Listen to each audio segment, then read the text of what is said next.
ಸಾಮಾನ್ಯ ಭಾರತೀಯ ಹುಡುಗಿ ಇಷ್ಟೊಂದು ಯಾಕೆ ಹೆದರ್ತಾಳೆ? ಭಾರತದಲ್ಲಿ ಎಲ್ಲಾದ್ರೂ ನೀವು ಓಡ್ತಿರೋ ಹುಡುಗಿನ ನೋಡಿದ್ದೀರಾ?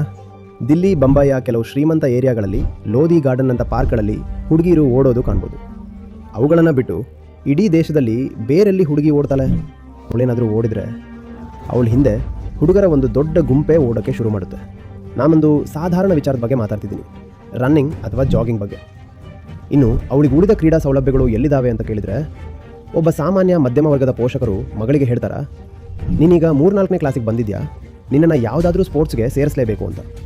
ನಡಿ, ಇದೋ ನಿನ್ನ ಬ್ಯಾಡ್ಮಿಂಟನ್ ಕ್ಲಾಸು, ಅಥವಾ ಫುಟ್ಬಾಲ್ಗೆ ಹೋಗು, ಸ್ವಿಮ್ಮಿಂಗ್ ಹೋಗು, ಟೆನ್ನಿಸ್ ಅಥವಾ ಕ್ರಿಕೆಟ್ಗೆ ಹೋಗು. ಹಾಗೇನಾದರೂ ಮಾಡ್ತಾರಾ? ಮನಸ್ಸಿನಲ್ಲಿ ಒಂದು ಭಯ ಯಾವಾಗಲೂ ಇರುತ್ತೆ. ಅದೇ ಭಯದಿಂದ ಮನುಷ್ಯ ಹೇಳ್ತಾನೆ, ಅಯ್ಯೋ ಮುಂದಿನ 25 ವರ್ಷ ಭಯದಲ್ಲೇ ಸಾಕಬೇಕಾದ ಇಂಥ ಕಿರಿಕಿರಿ ನಮ್ಗೆ ಯಾಕೆ ಬೇಕು ಅಂತ. ಮನೆ ಗೌರವ ಯಾರ ಹೆಗಲ ಮೇಲೆ ಇರುತ್ತೆ? ಹುಡುಗಿ ಹೆಗಲ ಮೇಲೆ. ಹುಡುಗಿ ಚಾರಿತ್ರಕ್ಕೆ ಒಂದು ಚೂರು ಕಲೆ ತಗಲಿದ್ರು ಮನೆ ಮರ್ಯಾದೆ ಬೀದಿ ಪಾಲಾಗತ್ತೆ ಅಂತಾರೆ. ಯಾರು ಎಷ್ಟು ಉನ್ನತವಾದ ಕೆಲಸ ಮಾಡ್ತಾರೋ ಅಷ್ಟೇ ಸುರಕ್ಷಿತವಾಗಿ ಇರ್ತಾರೆ. ಇದನ್ನೊಂದು ನಿಯಮದಂತೆ ನೆನ್ಪಿಟ್ಕೊಳ್ಳಿ.